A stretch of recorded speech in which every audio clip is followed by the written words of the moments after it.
ಸತ್ಯುದ್ರಿಕ್ತ ವಿದೋಷಸ್ಸು ತಮಃ ಜ್ಞಾನೈಕತಾನ ಪ್ರಭಾ ಸರ್ವಪ್ರಾಪವ ಶಕ್ತಿ ಭೋಗಬಲ ಸತ್ಸಾರಾತ್ಮ ದಿವ್ಯಾಕೃತಿ ಸೃಷ್ಟಿ ಸ್ಥಾನ ನಿರೋಧ ನಿತ್ಯ ನೇತಿ ಜ್ಞಾನ ಪ್ರಕಾಶ ಆವೃತಿ ಅಂತ ಮೋಕ್ಷ ವಿಮೋಕ್ಷದಂ ಹರಿಮಜಂ ನಿತ್ಯಂ ಸದೋಪಾಸ್ಮಹೇ.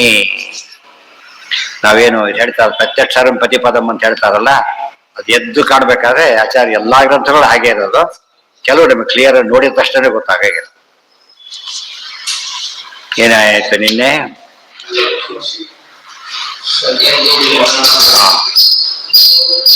ಪ್ರಜಾಶಬ್ದೇನ ಅದೆಲ್ಲಾಗಿತ್ತು.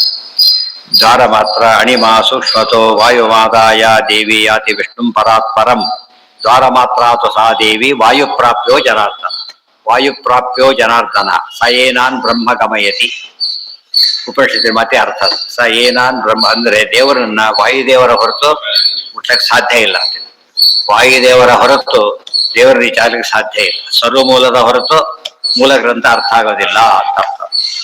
ಜನಾರ್ದನ್ ಋತಿ ಕಾಲೇ ಚ ಮುಕ್ತೌ ಚ ಪುರುಷ ವಾಚಮಾಪ್ನುಯು ಇತಿ ತತ್ತತ್ವೇ. ಆಮೇಲೆ ಯೋಸೌ ನಿಯಮಾನಾದ್ ವಿಷ್ಣು ಸಾರತ್ವಾತ್ ಸೈತಿ ಸ್ಮೃತಃ. ದೇವರು ವಿಷ್ಣುವಿಗೆ ವಿಷ್ಣು ಅಂತ ಹೆಸರು ನಿಯಮನ ಮಾಡೋದ್ರಿಂದ ಒಂದು. ಇನ್ನೊಂದು ಸಾರತ್ವಾತ್ ಸಹ. ಸಾರತ್ವಾತ್ ಸಹ ಸಹ ಶಬ್ದಕ್ಕೆ ಅರ್ಥ ಇದೆ. ಸ ಏನಾನ್ ಅಂತ ಕರೆದಾಗ ಎಲ್ಲ ಸಾರತ್ವ ಶ್ರೇಷ್ಠ ಅಂತ. ಸಾರ ಶಬ್ದಕ್ಕೆ ಶ್ರೇಷ್ಠ. ಇಂಗ್ಲಿಷ್ ನಲ್ಲಿ ಹಾಗಿದೆ ಹಿ ಕ್ಯಾಪಿಟಲ್ ಹೆಚ್ಚು ಬರದೇನ ಅರ್ಥ ಗಾಡ್ ಅಂತ. ಹೆಚ್ಚಿ ಗೊತ್ತಾಯ್ತಾ? ಹಿ ಎಲ್ಲ ಅವ್ನು ನೋಡ್ಕೋತಾನೆ, ಎಲ್ಲ ಅವ್ನು ನೋಡ್ಕೋತಾನೆ ಅಂದ್ರೆ ಶ್ರೇಷ್ಠ ಇದ್ದಾನೆ ಅವ್ನು ನೋಡ್ಕೋತಾನೆ ಅಂತ. ಸಹ ಇತಿ ಸ್ಮೃತಿ ಇತಿ ಸ್ಮೃತಃ. ಅಣಿಮಾ ಸೂಕ್ಷ್ಮತೋ ಗಮ್ಯ ಐತದಾತ್ಮೆಂಚ ಅಲ್ಲೇನ ಎಲ್ಲ ಇದೆ. ಅದು ಅಣಿಮಾ ಅಣಿಮಾ ಐತದಾತ್ಮ ಸರ್ವಂ ಪದಕ್ಕೆಲ್ಲ ಅರ್ಥ ಹೇಳ್ತಾರೆ. ಅಣಿಮಾ ಅಂದ್ರೆ ದೇವರ ಅತ್ಯಂತ ಸೂಕ್ಷ್ಮ.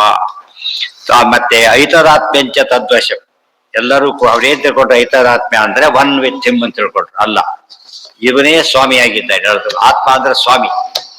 ಪ್ರತಿಯೊಂದು ಜಗತ್ತಲ್ಲಿ ಏನೇನಿದೆ ಎಲ್ಲದಕ್ಕೂ ಸ್ವಾಮಿ ಅವರು ಪರಮಾತ್ಮನೇ ಅಂತ ಅರ್ಥ. ಇವ್ರು ಒಂದೇ ಐಕ್ಯ ಅಂತ ಇವ್ರು ಅರ್ಥ ಮಾಡ್ತಾರೆ. ಐಕ್ಯ ಮಾಡಕ್ಕೆ ಯಾಕೆ ಬರೋದಿಲ್ಲ ಹೇಳಿ?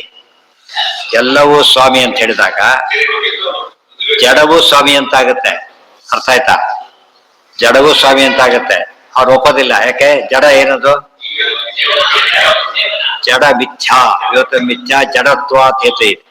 ಆದ್ದರಿಂದ ಜಡ ಸುಳ್ಳು. ಮುಂದೆ ಬಿಡ್ಬೇಕು ಅಂತ ಅರ್ಥ ಆಯ್ತು. ಈಗ ಐತದಾತ್ಮ ಜಡ ಬಿಡಬೇಕು ಅಂತ ಅರ್ಥ.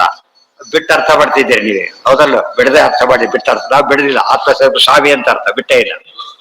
ಅರ್ಥ ಆಯ್ತಾ? ಇವರು ಸರಿಯಾಗಿ ಕುಲಂಕಷ ನೋಡ್ಬೇಕು. ನಾವು ವಾಕ್ಯಾರ್ಥಕ್ಕೆ ಓದೋದು ಬೇರೆ, ನಾವು ಕನ್ವಿನ್ಸ್ ಆಗ್ಲಿಕ್ಕೆ ಓದೋದು ಬೇರೆ. ನಾವು ಕನ್ವಿನ್ಸ್ ಆಗಕ್ಕೆ ಹೋದ್ ಏನಾಗುತ್ತೆ ಅಂದ್ರೆ ನಮಗೆ ಮನಸ್ಸು ಹಿಡಿಬೇಕದು. ಇಲ್ಲಿ ಹೋದ್ರೆ ಮಾಡಕ್ಕಾಗಲ್ಲ. ವಾಕ್ಯಾರ್ಥ ಜೋರ ಮಾತಾಡ್ಬಿಟ್ರೆ ಗೆದ್ಬಿಡುವ ಕೆಲಸಲ್ಲ. ಇಲ್ಲ ಆಗಲ್ಲ. ಯೋಸೌ ಯವನ ನಿಯಮನಾದ್ ವಿಷ್ಣು ಸಾರತ್ವಾತ್ ಸ ಇತಿ ಸ್ಮೃತಃ. ಅಣಿಮಾ ಸೂಕ್ಷ್ಮತೋ ಗಮ್ಯ. ನೋಡಿ ತನತ್ವೇಪಿ ಅಖಿಲಂಬರಂ. ಪರಮಾತ್ಮನ ಉದರ ಎಷ್ಟು ಅಂದ್ರೆ ಅಣಿಮ. ಸೂಕ್ಷ್ಮತ್ವಾತ್ ಗಮ್ಯ ಐತದಾತ್ಮ್ಯಂಚ ತದ್ವಶಂ. ಪರಾನಂದತ್ವತಃ ಸತ್ಯ ಆತ್ಮ ಪೂರ್ಣತ್ವ ಗುಣತಃ. ಸತ್ಯ ಅಂತ ದೇವರಿಗೆ ಹೆಸರು. ಪರಾನಂದತ್ವತಃ ಸತ್ಯ. ಸತ್ಯ ಸಮಾತ್ಮ ಸಮಃ ವಿಷ್ಣು ಸಹಸ್ರನಾಮ. ಅದಕ್ಕೇನರ್ಥ? ಸತ್ಯ ಅಂದ್ರೆ ಪರಾನಂದ ಅಂತ ಅರ್ಥ. ಅದಕ್ಕೆ ಒಂದೇ ಒಂದಂ ಸದಾನಂದಂ. ಆನಂದ ತೀರ್ಥ ಪರಾನಂದ ವರದ. ಅದೇ ಅರ್ಥ ಆಗುತ್ತೆ. ಪರಾನಂದ ಎಂಬುದಕ್ಕೆ ಅರ್ಥ ಇದೆ. ಆಮೇಲೆ ಆತ್ಮ ಪೂರ್ಣ ಗುಣತ್ವ.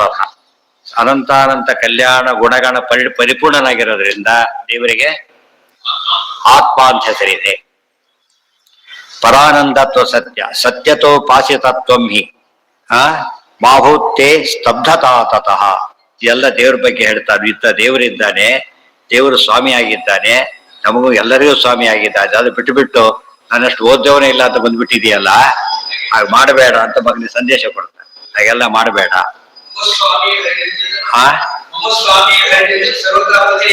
ಹೌದು, ಎಲ್ಲರಿಗೂ ಕೂಡ ಹೌದು.